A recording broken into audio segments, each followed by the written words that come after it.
inch in holding officials to account and in defending the Constitution. Mr. Speaker, as part of the minority, at katulad po ng ating minority leader, Honorable Marcelino Libanan, karapatan ko at tungkulin kong manindigan para sa ating institusyon.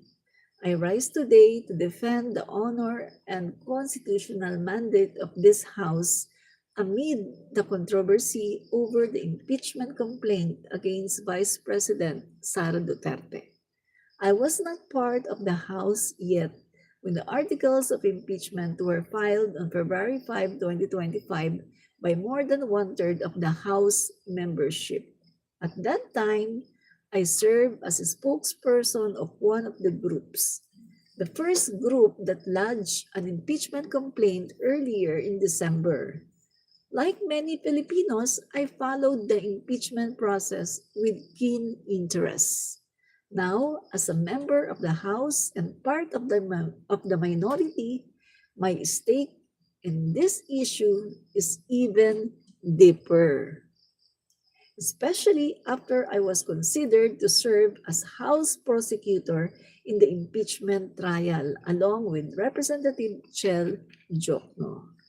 That apparently might not even take place if the Supreme Court chooses to stand by its decision in Duterte versus HOR. Let it be clear, it was not this institution that violated the Constitution. On the contrary, the House adhered faithfully to its constitutional duty to initiate an impeachment following clearly laid down and prevailing jurisprudence. Tama, no? Tama po. Kasi may jurisprudence na sinunod ang Kongreso. So, hindi po sila nagkamali. Sadly, our co-equal branches have failed not only the Constitution, but the Filipino people. Tumpak. Napakatagal na nag-aantay ang mga Pilipino. At ito ay talagang inaabangan ng mga Pilipino dahil kita niyo mga kaibigan, 80% ng mga Pilipino gusto ng impeachment ni VP Sara Duterte. 80% po, no? Our message is simple. Under our watch, the House exclusive power to initiate impeachment will not be diminished. This is a power enshrined in the very framework of our democracy, built upon the principles of checks and balances. Tumpak, nilunod ng teknikalidad ang mga tunay na tanong. Nasaan ang confidential funds? Sino sina Mary Grace Piatos, Fernando Tempora, Carlos Miguel Owishi, Chippy McDonald at iba pang mga pangalan na tila ba ginawang chichirya ang pera ng bayan? Bakit may halos 2 bilyon na umiikot na pera sa joint bank account sina Vice President Sara Duterte at ng kanyang ama na si Rodrigo Duterte? Sa gitna ng krisis sa edukasyon, bakit may akusasyon na nilalaro pa ang procurement ng Department of Education at ang kinabukasan ng ating mga kabataan? Tama ba ang pagbabantang ipapatay ang ating Pangulo, ang First Lady, at ang ating mismong Speaker of the House? Dear colleagues, mga kababayan, these issues cut beyond partisan lines or personal ambition. They strike at the very heart of the principle that public office is a public trust. All public officials must be accountable to the people. When the House filed the impeachment complaint, it did so out of duty. It was not a power play, as some claim, but an exercise of its mandate to seek the truth and demand answers the Vice President never gave. Hanggang ngayon, walang sagot sa mga isyong ito. Yet in return, the House has been met with insults and accusations, and a narrative reducing its solemn constitutional duty to mere politics. Today, I rise to set the record straight and call out this falsehood. So mga kaibigan, mahaba pa itong privilege speech ni Leila de Lima, hindi na natin babasahin, no? Pero mga kaibigan, isa lang ang tinutumbok na dito, no, mga kaibigan, na paghiling, no, sa Korte Suprema na yung i-reconsider, no, yung motion for reconsideration dahil nga merong mga pagkakamali doon sa mga ginamit ng mga facts, no, na dininay po mismo ng ABS-CBN na wala silang ganong sinabi, no? So sana nga po ay ito ay ma-overturn, no? O ma-overturn yung decision ng Korte Suprema para matuloy po itong impeachment laban sa Vice Presidente, no? Dahil wala na pong tiwala sa kanya ang taong bayan at patuloy na mawawalan ng tiwala sa kanya ang taong bayan dahil hindi naman niya nasagot yung mga tanong, di ba? Wala. Hindi niya nasagot ang mga katanungan, di ba? Kaya mananatili po sa mata ng mga Pilipino na si VP Sara Duterte ay nagnakaw at nangontrata ng assassin para ipatsugi ang Pangulo, ang First Lady, at saka si Speaker. No? So, yan po mga kaibigan. Okay? Tayo po ay magbasa muna. Basa muna tayo ng, ng mga komento. End Times, hi, hello, Admin Rich, hello din po sa inyo. End Times, salamat po sa panonood. Spike 007, yan. So, sabi ni Spike 007, no, si Spike ay ay DDS, no? Ang mga DDS kasi walang utak. Walang utak ang mga DDS, no? Galit na galit sila sa ginawang joke ni Vice Ganda, pero hindi sila galit sa ginawa ng tatay nila ng mga kabastusan. Okay. I-ano natin to, yung tatay nila. Palabas natin yung kanilang tatay. Yung ginawa ng tatay nila, hindi nila matanggap ng tatay nila ay gano'n.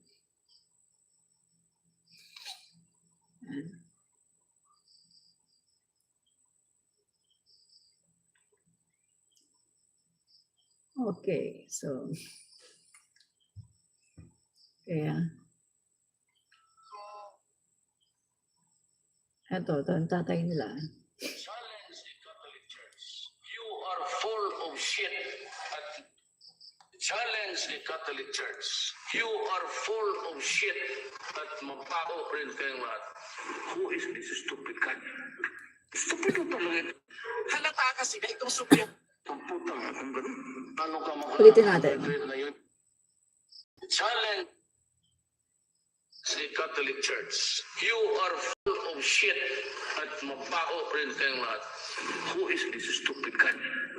Stupid na talaga ito, putang, kung ganun. Paano ka maka-retreat na yung Diyos mo pinako sa cross? Wala ng bilib. Ako ang Diyos, tapos ipako mo ako. Putang ina. Sabi na sirado na ang...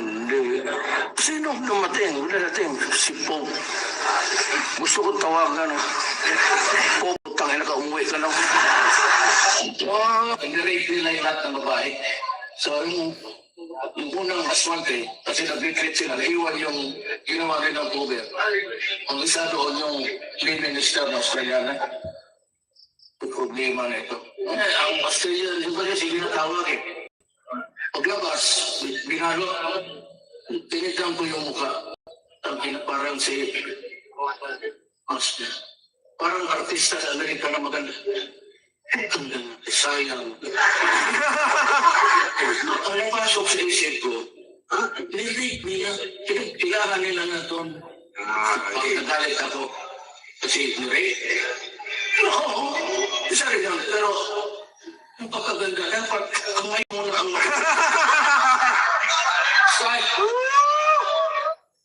Oh, di ba? Ayun, gustong-gusto ng mga DDS, tawanan sila, palakpakan sila, talagang hiyawan sila sa tuwa. Gustong-gusto nila 'yun, 'no? 'Yan po ang utak ng mga DDS. Ah, Nagalit daw siya kasi ni-rape yung Australian missionary, 'no, na sinugi sa Davao City, ni-rape daw, pinilahan daw. Nagalit siya, pero nagalit siya dahil dapat daw yung mayor muna. Napakasama, 'di ba? Yung time na 'yan talagang buong mundo, mga kaibigan, buong mundo nagalit sa kanya at siya ay talagang kinondem yung kanyang mga sinabi dahil gagawin mong joke yung rape. My God! Wala ka bang nanay? Wala ka bang anak na mga babae? Wala ka bang kapatid na mga babae para gawin mong joke ang rape? Tapos ang masama pa, yung Diyos, stupido daw ang Diyos, nagpapako daw sa krus. Kung siya daw ang Diyos, hindi daw siya magpapako sa krus. Wala daw siyang bilib. Pero tuwang-tuwa ang mga DDS. Tuwang-tuwa sila doon at talagang palakpakan sila, naghihiyawan. Tapos minura yung Pope. Tuwang-tuwa din sila. So mga kaibigan, ang utak ng mga DDS, pareho din ang utak ni Digong. Utak, demonyo. Utak, demonyo. Yan po, presidente ng impyerno. Presidente ng impyerno. Yan po mga kaibigan. At nakatatak na sa history ng Pilipinas ang mga ginawa niya.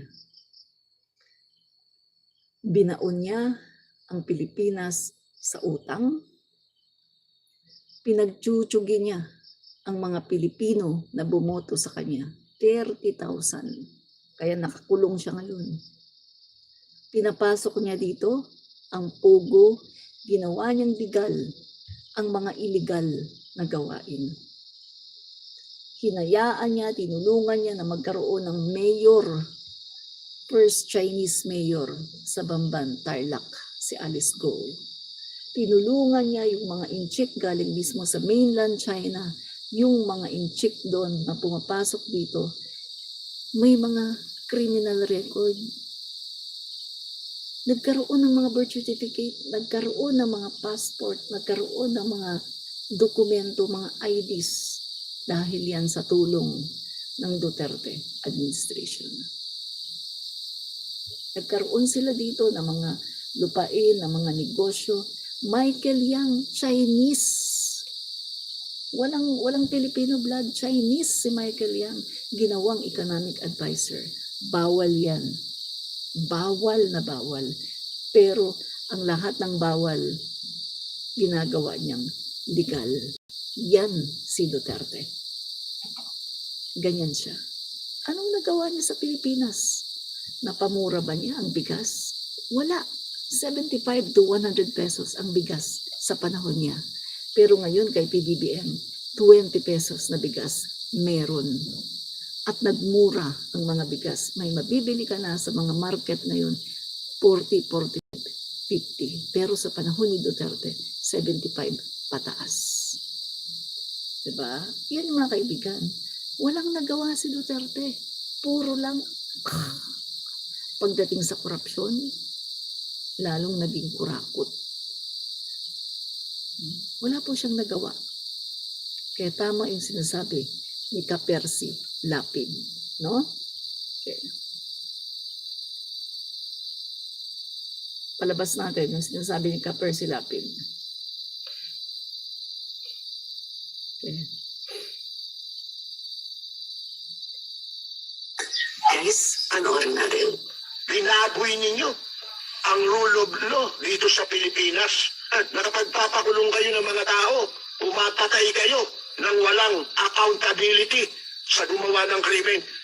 Pag nakapatay ka, kahit na sabihin mong yun ay self-defense, kailangan patunayan pa rin yun sa hukuman. Gusto nyo patunayan lahat ng sinasabi ninyo sa salita lang Walang proseso ng katarungan Subukan mo, makapatay ka ng tao na self-defense o pinagtanggol mo ang sarili mo kaya ka nakapatay ng tao. Akala mo ba makakalaya ka na? Ligtas ka na sa kaso? Ay hindi. Kahit sabihin mong masamang tao yan, ba't mo papatayin? Ikaw ba ang batas? Yung ba ang sistema ng batas? Kundi mga gago yan? Ang daming mangmang ngayon na akala nila tama yung mali. O kahit alam nilang mali, ay kumakampi sila sa mali. Mga kaibigan, nakita ninyo, bakit? Nakaka-impluensya, masamang impluensya, humihikayat ng karahasan. At yan ang gusto ni Duterte, di ba? Noong panahon niya, kaya nagkaisip yung mga yan eh. Di ba siya nagsasabi, may baril ka? Oh, umuha ka ng baril, barilin mo yung yung drug addict, ganyan. Oh, sipin mo, nilalagay niya sa kamay ng tao ang proseso ng katarungan. Bakit may batas pa tayo? Di ba?